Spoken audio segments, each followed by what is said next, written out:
Hi friends, मेरा नाम है वियान और welcome to my YouTube channel. तो आज हम लोग पढ़ेंगे चैप्टर नंबर 2 किसका, हिस्ट्री का, फ्रॉम ट्रेड टू टेरिटरी। तो मेनली इस चैप्टर में how the country establishes power का पूरा ब्रीफ में है ठीक है। तो पहले सीख लो फ्रॉम ट्रेड टू टेरिटरी।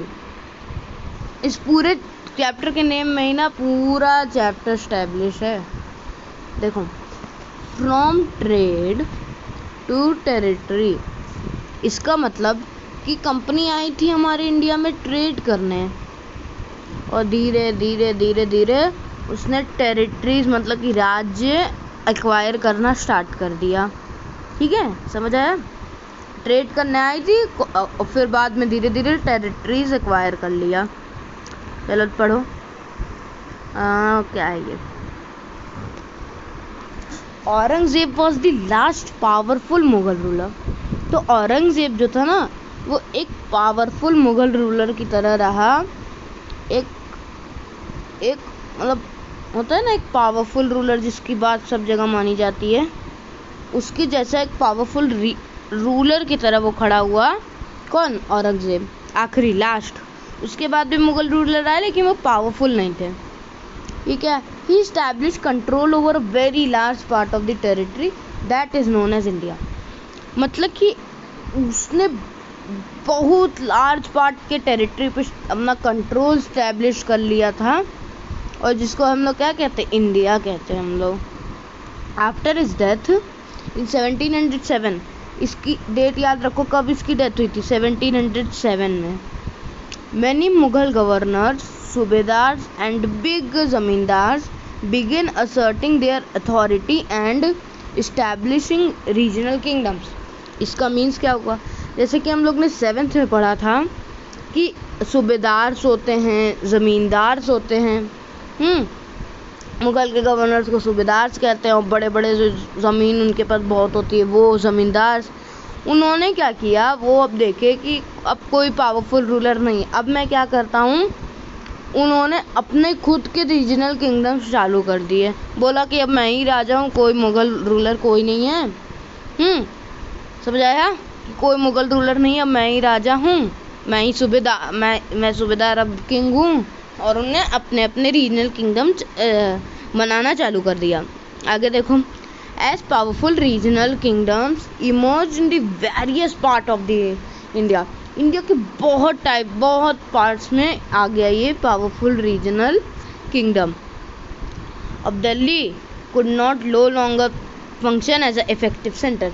मतलब कि जो दिल्ली था अब वो इफेक्टिव सेंटर अब नहीं रहा था। वो अब मतलब अब क्या भाई, वहाँ पे कोई कायदे का वही नहीं है, रूल नहीं है, तो वो किस बात का इफेक्टिव सेंटर?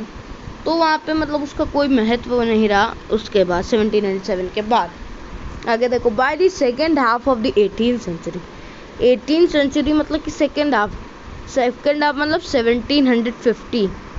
आप लोग बहुत कंफ्यूजन हो जाते हो कि 18th सेंचुरी है तो 1850 होगा। नहीं, ऐसा नहीं है। अगर 18th सेंचुरी चल रही है तो 18 जो है ना, उसमें से एक माइनस करके वो वाली सेंचुरी मतलब वो वाला चल रहा है पीरियड। जैसे कि इस टाइम पे 21st सेंचुरी चल रही है, लेकिन 21st थोड़ी ना है, वो तो 2020 हो रहा है अभी, 21 हो रहा है, 2021। वो उसको बोला क्या जाता है? 21st century. ठीक है। देखो अब however a new power was emerging on the political horizon, the British। तो जो पॉलिटिकल हॉरिजन होता है, जैसे कि ये मतलब ये था, यहीं पे आए थे, ये सी कोस्ट ऑफ इंडिया, यहाँ केरला के पास कालीकट में आए थे ये लोग। तो ये क्या था?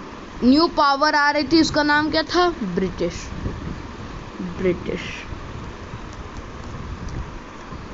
ठीक है, ब्रिटिश पावर आ रही थी।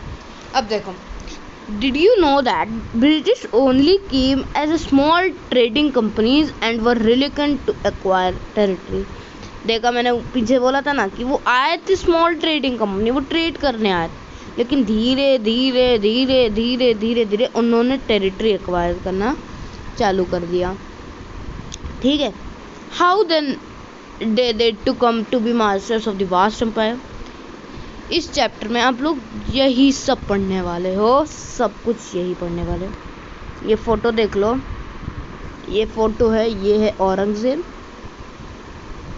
हाँ, ये औरंगजेब है, औरंगजेब नहीं, इट इज ही इज बहादुर शाह जफर, थोड़ी मिस्टेक हो गई, सॉरी। ये बहादुर शाह जफर है, इनको कैद करके कहाँ भेजा गया था? रंगून में। रंगून इस समय कहाँ है? इस समय बर्मा या फिर कहाँ पे? म्यांमार में है इस समय, Myanmar. Where it is? Myanmar में। ठीक है, ये क्वेश्चन आ सकता है एग्जाम में कि बहादुर शाह जफर को कहाँ पे कैद करके रखा गया था, कहाँ पे उनको अरेस्ट करके रखा गया था। देखो अब क्या है, Bahadur Shah Zafar and his sons being arrested by captain हॉस्टन। ये किसके द्वारा अरेस्ट किए गए थे? कैप्टन हॉस्टन के बारे में। हॉस्टन नहीं, हॉस्टन। ठीक है, फिर क्या? After Aurangzeb there was no powerful ruler. हाँ, but Mughal rulers continued to be symbolically important. In fact, when a massive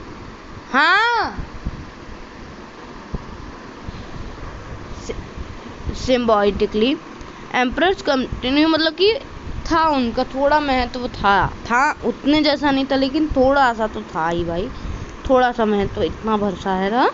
ठीक है, थोड़ा सा महत्व था। तो 1857 की जो वॉर हुई थी, जो कि आप 5th चैप्टर में पढ़ोगे, 1857 की जो वॉर हुई थी उसमें मेन जो लीडर थे वो बहादुर शाह जफर थे, और उन्हीं के अंडर में रह के सारी वॉर लड़ी गई थी। ठीक है, हाँ, और फिर जैसे रिवॉल्ट को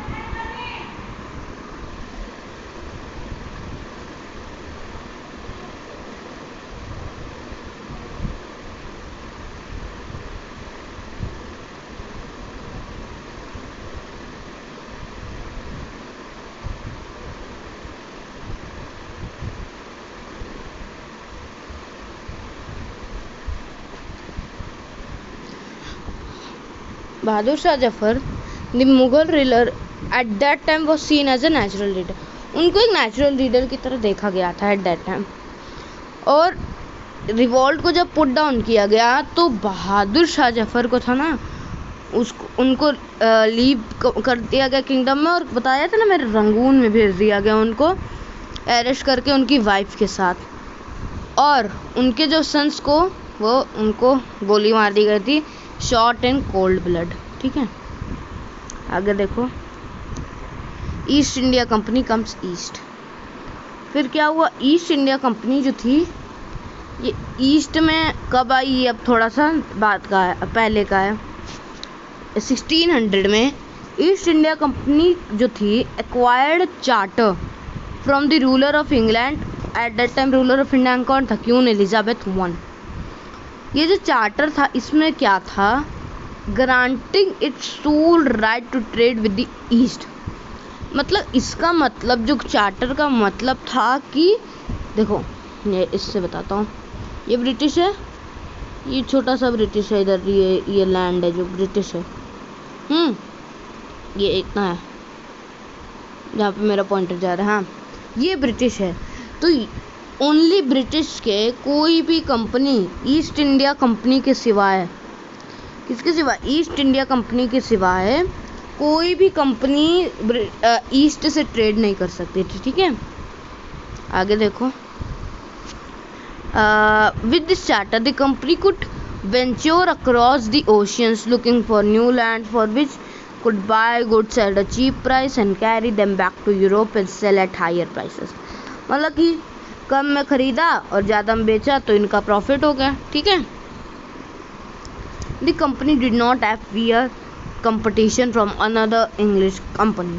मतलब कि अब चार्टर मिल गया अब भाई अनदर इंग्लिश कंपनी से, उनको कोई डर ही नहीं है।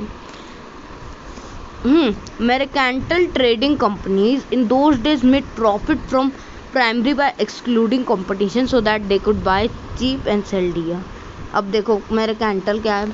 A business enterprise that makes profit primary to trade buying good at cheap and selling at higher prices. मतलब कि चीप में खरीदा एकदम, मतलब मान लो कि कोई भी सामान मैंने 10 रुपये में खरीदा, आपको मैंने बेच दिया 100 रुपीज़ में, तो मेरा प्रॉफिट हुआ ना 90 रुपीज़ का। वैसे ही ये लोग भी करते थे। कौन सी? मेरिकेंटल ट्रेडिंग कंपनीज।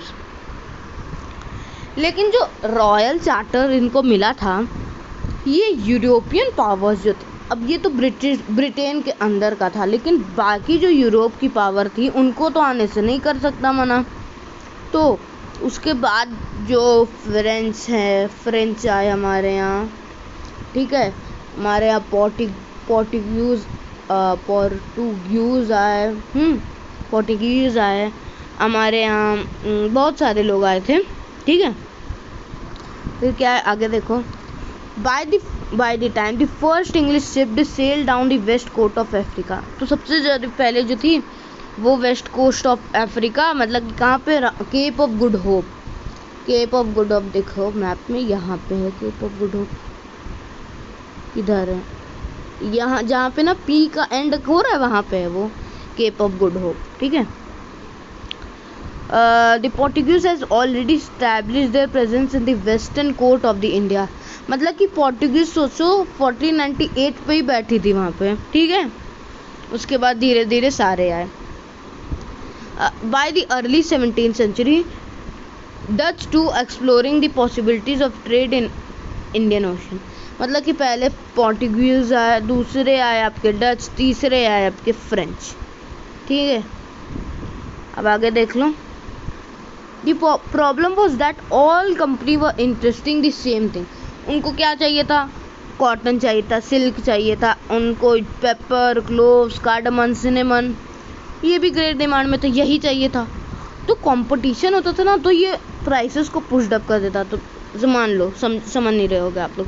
मानो मैंने बोला कि मैं इस सामान को 10 रुपये में ख़रीद लूँगा, फिर आप ही आ गए, मान लो आप आ गए, आपने बोला कि मैं इस सामान को 11 रुपीज़ में ख़रीद लूँगा। तो जो बेचने वाला होगा वो मेरे को प्रिफ़र करेगा कि आपको प्रेफर करेगा? आपको प्रेफर करेगा ना, हाँ, आपको प्रेफर करेगा, मेरे को नहीं करेगा। इसलिए ऐसे ही ये प्राइसेस को पुश कर देता था। जैसे कि मेरा है कि मैं 10 रुपये में ख़रीद लूँगा, लेकिन अब 5-10 लोग आ गए, उनकी वजह से प्राइस पुश हो गया और मेरे को 30 रुपीज़ में ख़रीदना पड़ा, तो मेरा यहाँ पे 20 रुपीज़ का लॉस हुआ ना। तो वैसे ही वहाँ पे भी लॉस होने लगा इन लोगों का। तो ये लोग क्या करते थे? बैटल करते थे ये लोग मतलब कि अपने इनके शिप्स गिरा देते थे, इनकी गुड्स वाला जो था चुरा लेते थे, इनके जो फैक्ट्रीज होती थी उन पे अटैक कर देते थे, ठीक है। अब देखो, द फर्स्ट इंग्लिश फैक्ट्री, जो पहली इंग्लिश फैक्ट्री थी वो कहाँ बनी थी? रिवर हुगली कहाँ है? कलकत्ता में, कोलकाता में 1655 में बनी थी, ठीक है। फिर this was the base from which the company traders known at that time as factory. मतलब उस टाइम पे फैक्ट्री हमारे यहाँ, हम इस टाइम के जैसे नहीं थी कि वहाँ पे ये बन रहा है वो बन रहा है, वैसी नहीं थी। जैसे वहाँ पे बिस्किट बन रहे हैं या आपके शैम्पू, बहुत सारी ETC, बहुत सारी चीज़ें बनती हैं, वैसा नहीं था। वहाँ पे कंपनी के ट्रेडर्स मिलते थे, अपना डील करते थे कि मैं कितने में ख़रीदूँगा, आप कितने में बेचेंगे, और उनको क्या कहते थे? फैक्टर्स कहते थे। और the factory had a warehouse where goods are export were store. मतलब कि यहाँ पे कोई गुड्स बनते नहीं थे, यहाँ पे ट्रेड की बातचीत होती थी और वेयर हाउस में सारा सामान रखते थे और जिनको एक्सपोर्ट कर देते थे। And it has offices where company officials हैं। As trade expanded, the company persuaded merchants and traders to come and settle near the factory. इनने बोला भाई मर्चेंट्स और ट्रेडर्स आप लोग मेरे यहाँ आ जाओ, आपका ट्रांसपोर्ट का कॉस्ट घट जाएगा, डाउन हो जाएगा, ठीक है। By 1696 it began building a fort around the settlement. मतलब कि एक हम लोग ने फोर्टिफिकेशन पढ़ा था ना, फोर्टिफिकेशन क्लास 6 में पढ़ा था फोर्टिफिकेशन, और ये फोर्टिफिकेशन चालू कर दिया। तो 2 साल बाद कंपनी को ज़मींदारी राइट्स मिल गए, मुगल रूलर ने दे दिए, और कहाँ कहाँ के 3 विलेजेस के दिए, कालीकटा विलेटर मतलब कालीकटा मतलब कोलकाता, और 2 विलेजेस का नाम यहाँ पे नहीं दिया है, ठीक है। फिर इन लोगों ने क्या किया, एक फरमान जारी किया औरंगजेब ने, जिससे ये right to trade duty free, trade duty free मतलब कि जो टैक्स हम लोग भरते हैं ना, income tax, trade tax, GST, आपका जीएसटी, सीजीएसटी, एसजीएसटी, हाँ स्टेट जीएसटी, सेंट्रल जीएसटी, ये सब इन लोग को नहीं देना पड़ेगा, ठीक है। फरमान क्या, रॉयल ऑडिक्ट और रॉयल ऑर्डर, ठीक है। फिर ये मतलब कि बार बार इनको वो कर रहे थे कि मुगल रूलर को कि आप मेरे को मतलब कि कंसेशन दो, ये दो, आप मेरे को ट्रेड ड्यूटी फ्री तो दे ही दिया, उसके बाद और बहुत सारी चीज़ें ये लोग मांगने लगे धीरे धीरे सारे से। तो इससे रिवेन्यू जो था लॉस बंगाल का वो नीचे जा रहा था। तो मुर्शिद कुली खान यानी कि मतलब जो थे नवाब ऑफ बंगाल, वो प्रोटेस्ट नहीं करेंगे, करेंगे जरूर करेंगे। वही हुआ। How trade led to battles, Robert Clive की फोटो है, रॉबर्ट क्लिफ अभी नीचे आएंगे, देखिए। Though early 18th century, the conflict between the company and the Nawabs of Bengal intensified. After the death of Aurangzeb, the Bengal Nawabs asserted their power and autonomy. मतलब जब औरंगजेब की death हुई तो बंगाल नवाब अपना असर्ट कर लिया पावर, जैसे कि सारे जमींदार किए थे, इनने भी वही कर लिया। धीरे धीरे ये था मुर्शिद कुली खान के बाद अलावर्दी खान आए, उसके बाद सिराजुद्दौला नवाब और बंगाल में एक सारे के सारे स्ट्रॉन्ग रूलर थे, ठीक है। आगे देखो, इन लोगों ने क्या किया ना, कंपनी कॉन्सेशंस न देना, उनको लास्ट ड्यूटी मांगना, उनको कॉइन ना मिंट करने देना, उनको फोर्टिफिकेशन रुकवा देना, ये करते थे। और ब्रिटिशर्स क्या करते थे, इनको डिसरिस्पेक्ट देना, टैक्स न देना, डिसरिस्पेक्टफुल लेटर्स इनके यहाँ भेज देना, ठीक है, मेनली ये हुआ।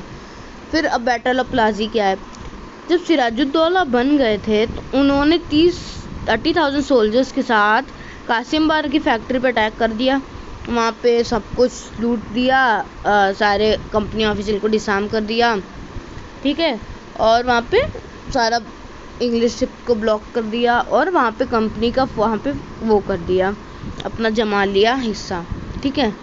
उसके बाद क्या हुआ, जैसे ही पता चला तो रॉबर्ट क्लिफ जो मद्रास में थे गवर्नर, उनको जल्दी से भेजा गया कि आप जाइए और इनके साथ वॉर करिए। तो क्या होता है, वॉर हो जाती है। वॉर में मेनली सिराजुद्दौला हार जाते हैं। क्यों हारते हैं, one of the main reasons for the defeat of Nawab was that the forces led by Mir Jafar, one of the Sirajuddaulah commanders, never fought the battle. Clive had managed to secure his support by promising him make the Nawab action, crushing the Sirajuddaulah.